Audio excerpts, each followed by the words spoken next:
Kumusta po kayong lahat mga lodies? I hope po okay lang po kayo. Alright guys, ipagpapatuloy na po natin yung kwento ng asawa kong mayaman. Sana all may asawa na mayaman, di ba? Ang tindi ni Kenyu. Alright guys, wag na natin patagalin guys. Ito na po yung kwento ng asawa kong mayaman. Kinabukasan, maagang bumangon si Chinyu at naghanda na magmadaling pumunta sa palengke para bumili ng isang batch ng mga halamang gamot. Mula nang lumitaw si Shen Tian, nakaramdam si Chinyu ng matinding krisis. Si Shen Tian lang ay sapat na para sakitin ng ulo si Chinyu. Paano ang isang top tier na lungsod tulad ng Jingdo? Ang isang perpektong babae tulad ni Yan Ruizo ay tiyak na hindi nagkukulang ng manliligaw. Bukod dito, ang mga manliligaw ay tiyak na may malakas na background. Hindi nang ahas si Chinyu na mag-aksaya ng oras. Tinawag niya si Lei Hu at sabay na sumugod sa palengke. Ang palengke sa Jiangcheng ay matatagpuan sa Market Street. Tuwing umaga, hindi mabilang na maliliit na nagtitinda ang nagtatayo ng mga stall dito. Bukod sa mga gulay, karne, at iba pang pang-araw-araw na pangangailangan. Mayroon ding ilang nagtitinda ng halamang gamot mula sa kabundukan na dumating upang magtayo ng mga stall. Mr. Chin, matagal na akong nandito. Walang kawili-wili dito. Pagkababa ng sasakyan, bumulong si Lei Hu sa gilid. Ngumiti si Chinyu at sinabi, siguro dahil hindi mo matukoy ang kalidad. Hinawakan ni Lei Hu ang kanyang ilong at mahinang sinabi, hindi ko matukoy ang kalidad. Ngunit ipinanganak ako sa kalyeng ito. Masyadong maraming manloloko dito. Walang ibang sinabi si Chinyu. Sa halip, nagsimula siyang maglakad sa kalye. Gaya nga ng sinabi ni Lei Hu. Halos lahat ng mga mangangalakal ng damo dito ay mga manloloko. Naglakad si Chinyu sa higit sa kalahati ng kalye ngunit wala man lang nakitang ligaw na damo. Sa sandaling ito, biglang napansin ni Chinyu ang isang vendor sa huling row. Ang nagtitinda sa harap niya ay nagpakita ng nakakasilaw na hanay ng mga artipisyal na halamang gamot. Isang tangkay lamang ng Angelica Doretsa ang nakakuha ng atensyon ni Chinyu. Isang tangkay lamang ng halos lantang Angelica Doretsa ang nagbubuga ng malakas na halimuyak na panggamot. Nang makita ang tangkay ng Angelica Doretsa na ito, agad na lumiwanag ang mga mata ni Chinyu.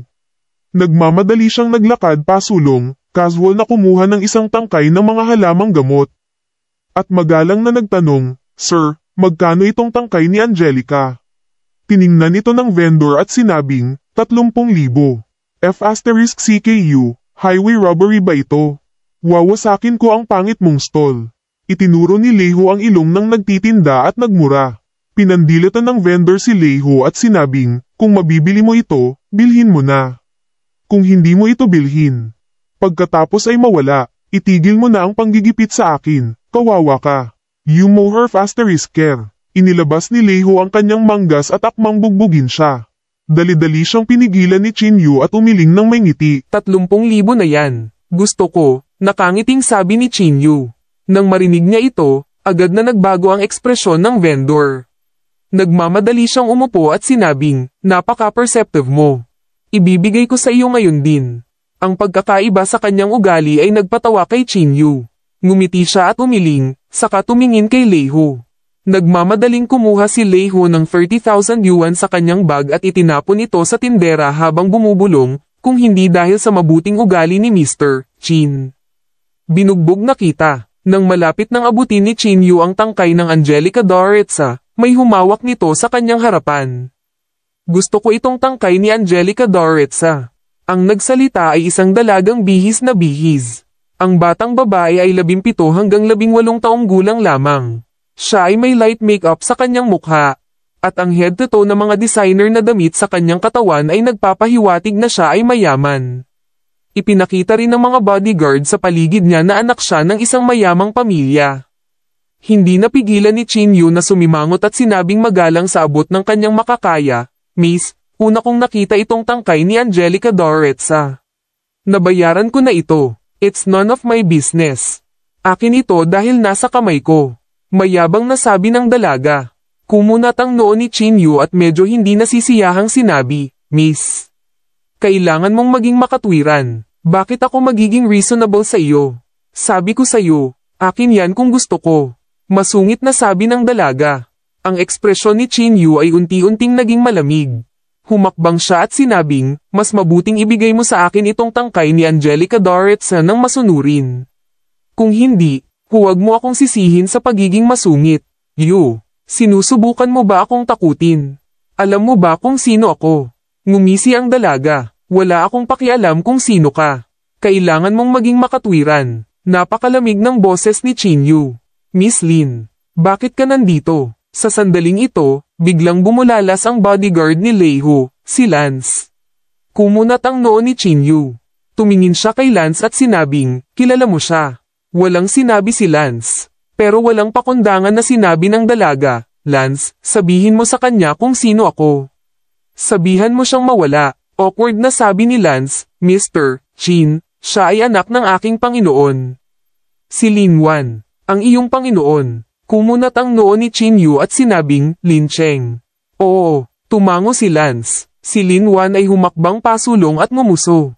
Alam mo ba kung sino ako ngayon? Umalis ka sa paningin ko, baka baliin ko ang mga paa mo. Tumingin si Chin Yu kay Lin Wan at nginisyan. Wala akong pakialam kung sino ka. Akin na itong tangkay ni Angelica Doretsa. Ang ekspresyon ni Lin Wan ay puno ng galit. Siya ay sumigaw. Ang aking ama ay si Lin Cheng. Ang numero 1 martial artist sa Jiangcheng. Walang sino man ang maaaring magkaroon nito kahit na siya ang hari. Kasabay nito, ikinaway ni Chin Yu ang kanyang kamay. At ang tangkay ng Angelica Doretsa ay nahulog sa mga kamay ni Chin Yu. Ikaw, galit na galit si Lin Wan kaya nang inag ang kanyang maliit na katawan. Itinuro niya si Chin Yu at inutusan.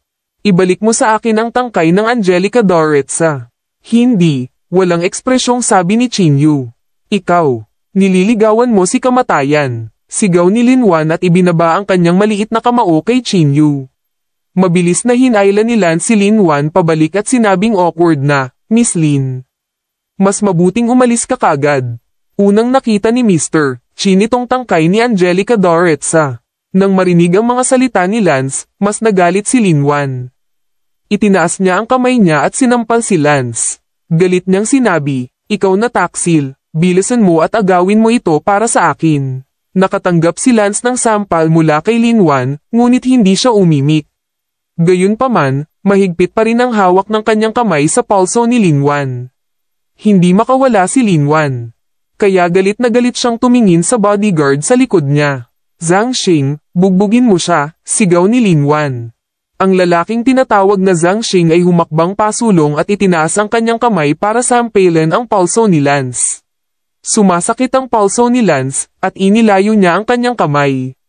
Lance, anong meron? Hindi mo na alam ang lugar mo pagkatapos maging sidekick ni Leiho, di ba? Ngumisi si Zhang Xing. Medyo pangit ang ekspresyon ni Lance. Pinilit niyang ngumiti at sinabing, mali talaga si Miss Lin sa bagay na ito. Wala akong pakialam kung sino ang tama o mali. Ang utos ng aking amo ay protektahan ko siya. Malamig na bomantong hininga si Zhang Xing. Tumigil ka na sa pagsasalita ng walang kaparirakan at bugbugin mo siya. Si Lin Wan ay patuloy na sumisigaw ng galit. Ang ekspresyon ni Chin Yu ay naging mas malamig at mas malamig. Tumingin siya kay Lin Wan ng malamig at sinabing, paano ka pinalaki ng iyong mga magulang na napakabastos sa murang edad? How dare you talk about my parents? Nanlaki ang mata ni Lin Wan. Zhang Xing, bugbugin mo siya. Tinadyakan ni Lin Wan ang kanyang mga paa at galit na sinabi. Si Zhang Xing ay humakbang pasulong. Tiningnan niya si Chin Yu pataas at pababa at sinabing palihim. Bilisan mo at ibalik si Angelica Doretsa sa kanya. Pagkatapos ay yumuko at humingi ng tawad sa kanya. Kaya kung ilibre ka, ngumisi si Chin Yu at sinabing, karapat-dapat ka ba? Nagbago ang ekspresyon ni Zhang Xing at agad siyang sumigaw, nililigawan mo si kamatayan. Pagkatapos sabihin iyon, kinuyam ni Zhang Xing ang kanyang kamao at inihampas ito kay Chin Yu. Ang lakas ni Zhang Xing ay talagang higit kay Lance, ngunit ang kanyang lakas ay hindi maihahambing kay Yao Qing. Kaya paano siya magiging katapat ni Chin Yu? Hindi man lang siya nilinggan ni Chin Yu habang itinaas niya ang kanyang paa at sinipa ang ibabang tiyan ni Zhang Xing. Bago hawakan ng kamao ni Zhang Xing si Chin Yu, ang kanyang katawan ay lumipad palabas at siya ay bumagsak ng husto sa lupa. Isang bibig ng dugo ang bumulwak. Nang makita niya ang eksenang ito, Hindi lamang si Lin Wan ay walang kaunting pagsisisi, ngunit sa halip ay ikinuyom niya ang kanyang kamao at inihampas ito kay Qin Yu. Ikaw ay patay na karne. Kung maglakas loob kang asarin ako, siguradong bugbugin ka ng tatay ko hanggang mamatay. Patuloy na hinampes at sinipa ni Lin Wan ang katawan ni Qin Yu. Lalong naging naiinip si Qin Yu. Hinihiling niya na sana ay mapatomba niya sa isang sampal ang mapanghamong brat na ito. Gayunpaman, si Qin Yu, na mahigpit na pinalaki mula noong siya ay bata pa, ay hindi nagawang magbuhat ng kamay sa isang babae. Sa kabutihang palad, nagawa ni Lance na hilahin si Lin Wan sa gilid sa oras. Marahil ay pagod si Lin Wan sa pambubugbog. Kaya tumayo siya sa hindi kalayuan at itinuro si Qin Yu. Maghintay ka lang. Siguradong hindi ka pakakawalan ng tatay ko. Hindi mapakali si Qin Yu na mag-aksaya ng hininga sa ganoong tao. Kaya hindi niya ito pinansin. Pagkasakay sa sasakyan, hindi napigilan ni Lance na magsabi ng paumanhin, Mr. Qin, sorry talaga.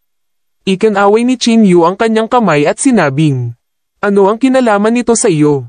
Tungkol sa iyong Panginoon, iniisip ko kung karapat-dapat ba siya sa kanyang titulo o hindi. Upang magkaroon ng ganoong anak na babae. Sa palagay ko siya mismo ay hindi ganoon kagaling. Narinig ito ni Lance at mabilis na nagpaliwanag, mabuting tao ang aking amo. Kaya lang, noon, nakipag-away siya sa isang martial arts competition at naging sanhi ng pagkamatay ng kanyang asawa. Kaya naman, palagi siyang nakonsensya kay Lin Wan, kaya nagugustuhan niya ito. Nang marinig ito, hindi nagsalita si Qin Yu. Pinabalik ni Lei Hu si Qin Yu sa Dragon Paradise. Bago siya umalis, sinabi ni Lance, huwag kang mag-alala, Mr. Qin. Tiyak na ipapaliwanag ko ang lahat sa aking Panginoon. Tumango si Qin Yu. Wala talaga siyang pakialam. Kung naglakas loob si Lin Cheng na puntiryahin siya. Hindi naisip ni Qin Yu na turuan siya ng leksyon. Pagkaalis ni Lei Hu, hindi na makapaghintay si Qin Yu na kunin ang tangkay ng Angelica Doretsa. Kahit na ang hitsura ng tangkay na ito ng Angelica Doretsa ay hindi masyadong nakakaakit, mayroon itong malakas na aroma ng halamang gamot. Sa tansya niya, nasa 10 taong gulang ang tangkay na ito ng Angelica Doretsa. Ito ang pinakamatandang damong nakita ni Qin Yu. Hindi nag-aksaya ng oras si Qin Yu at naghanda na gamitin itong tangkay ni Angelica Doretsa para pinuhin ang Qi Gathering Pill. Para sa mga nasa Qi Refining Stage. Ang Qi Gathering Pill ay isang banal na bagay. Isang Qi Gathering Pill ang makakapagpasulong sa kanya sa susunod na antas. Ang tangkay na ito ng Angelica Doretsa ay dapat na makapagpino ng isang Qi Gathering Pill, naisip ni Qin Yu sa kanyang sarili. Pagkatapos, pinutol ni Qin Yu ang Angelica Doretsa at inihagis ito sa Kas-Errol. Si Qin Yu ay hindi pa nakakagawa ng espiritual na apoy, kaya maaari lamang siyang umasa sa natural na apoy. Itinaas ni Qin Yu ang kanyang daliri at nag-inject ng espiritual na enerhiya sa casserole. Gamit ang kanyang espiritual na enerhiya bilang gabay, pinino niya ang Qi Gathering Pill. Pagkaraan ng mahigit 2 oras, ang espiritual na enerhiya sa katawan ni Qin Yu ay halos naubos na. Sa wakas, sa isang malakas na pagsabog, ang Kas-Errol ay biglang pumutok. 2 pile doors na kasing laki ng mga mani ang tahimik na nakalagay sa mga labi ng Kas-Errol. Nagpino talaga ako ng 2 tableta. Sa pagtingin sa 2 Qi Gathering Pills. Labis na nasasabik si Qin Yu. Akala niya isang tableta lang ang kaya niyang pinuhin, ngunit hindi niya inaasahan na magpipino ng 2 tableta. Ito ay ganap na lumampas sa inaasahan ni Qin Yu. Pinino ko ang 2 Qi Gathering Pills gamit lamang ang isang 10 taong gulang na herbal pill. Kung aabutin ng 20 hanggang 30 taon o kahit 100 taon. Ilang pile doors ang kaya kong pinuhin. Habang iniisip ito ni Qin Yu, lalo siyang nasasabik. Hanggat mayroon siyang sapat na mga halamang gamot. Hindi mahirap pumasok sa yugto ng pagtatatag ng pundasyon. Pagkatapos noon, hindi na nag-aksaya ng oras si Qin Yu at direktang nilunok ang 2 Qi Gathering Pills. Bilang numero 1 martial artist sa Jiangcheng, kilala si Lin Cheng sa buong Jiangcheng. Maraming mayayamang bata ang darating para magsanay sa ilalim niya. Ito ay dahil si Lin Cheng ay nagiging mas mahusay na konektado. Dad, wala akong pakialam. Dapat turuan mo siya ng leksyon kahit anong mangyari. Tinadyakan ni Lin Wan ang kanyang mga paa at nagreklamo ng may halong galit.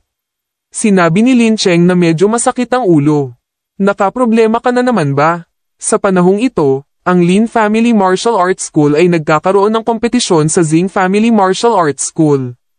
Kahit na ito ay isang kompetisyon sa pagitan ng mga alagad, ipinakita nito ang lakas ng isang paaralan ng martial arts. Bagamat maraming alagad si Lin Cheng sa ilalim niya. Usap-usapan na kumuha ng martial artist ang pamilya Zing para tulungan sila. Nag-aalala si Lin Cheng tungkol sa bagay na ito. Kung matatalo sila, babagsak ang prestihiyo ng Lin Family Martial Arts School. Para sa pamilya Lin, ito ay walang alinlangan na isang sakuna. Hindi ako gumawa ng gulo. Malinaw na siya ang nagdudulot ng gulo para sa akin. Galit na sabi ni Lin Wan. Tumingin si Lin Cheng kay Zhang Xing at sinabing may madilim na ekspresyon, ano ang nangyayari? Hindi ba't hiniling kong protektahan mo siya? Medyo humihingi ng paumanhin si Zhang Xing, guro. Ang batang iyon ay bihasa sa martial arts. Hindi ako ang kapareha niya.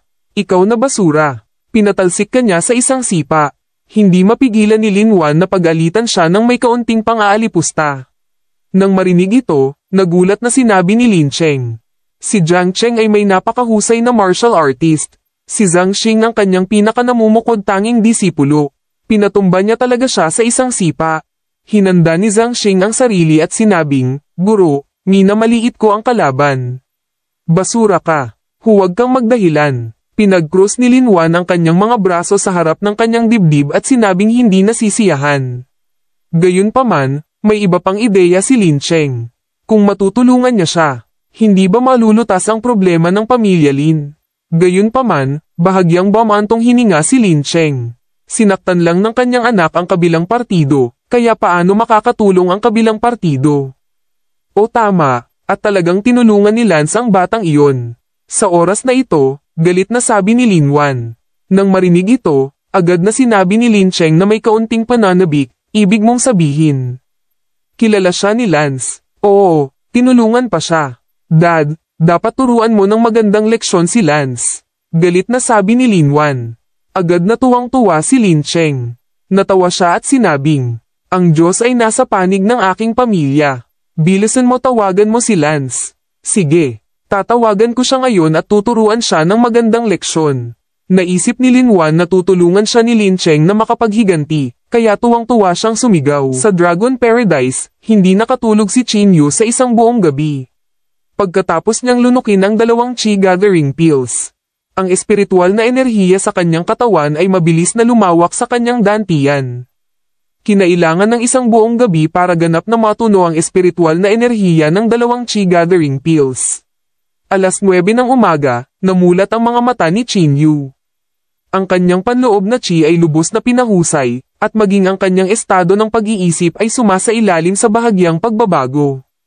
Ang paglilinang ay hindi lamang nagpapataas ng kanyang pisikal na lakas, ngunit binago din ang kanyang estado ng pag-iisip. Sinasabi na ang isang tunay na makapangyarihan ay tatalikuran pa nga ang kanyang mga pagnanasa at pagnanasa. Bagamat kakapasok lang ni Qin Yu sa landas ng paglilinang, ang kanyang estado ng pag-iisip ay sumailalim sa isang malaking pagbabago. Parang, mas naging matatag siya kaysa dati. Nag-advance ako ng 2 level hanggang sa level 5 nanograms Qi refining stage. Hindi maiwasan ni Qin Yu na isipin ang sarili. Naramdaman niya ang isang masaganang lakas sa kanyang katawan. At ang mga sulok ng kanyang bibig ay kumulo sa isang ngiti. Malapit na ang pagsulong sa stage ng Foundation Establishment. Sa sandaling ito, biglang dumating si Lance sa Dragon Paradise. Mr. Qin. Nang makita si Lance, nahulaan ni Qin Yu. Bakit, gusto ba akong hamanin ng iyong amo? Ang tono ni Qin Yu ay medyo walang pakialam. Nagmamadaling umiling si Lance at sinabing, hindi. Narinig ng aking Panginoon ang tungkol sa bagay na ito, at espesyal na naghanda ng isang piging para humingi ng tawad sa iyo. O talaga, nagulat ito ng kaunti kay Qin Yu. Ganyan ba talaga kagalang si Lin Cheng?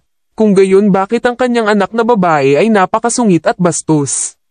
Ang aking master ay espesyal na naghanda ng isang 10 taong gulang na ginseng para sa iyo, patuloy ni Lance. Pagkasabi nun ay naglabas siya ng isang gift box sa kotse. Binuksan ni Qin Yu ang kahon ng regalo at nakitang isa nga itong 10 taong gulang na ginseng. Dahil dito, medyo napahiya si Qin Yu. Alright guys, natapos na naman po yung panibagong kabanata natin guys. I hope po nag-enjoy po kayo sa ating bagong kabanata. At abangan nyo na naman po yung susunod na kabanata mga Lodis. I hope po i-share nyo po at i-like yung kwento ng asawa kong mayaman. Sana all. Alright guys, ito po si DJ Maki 101.1 Team Power Flowers. Thank you so much mga Lodis. I hope po i-bless kayo this day at mag-iingat po kayo. Bye-bye!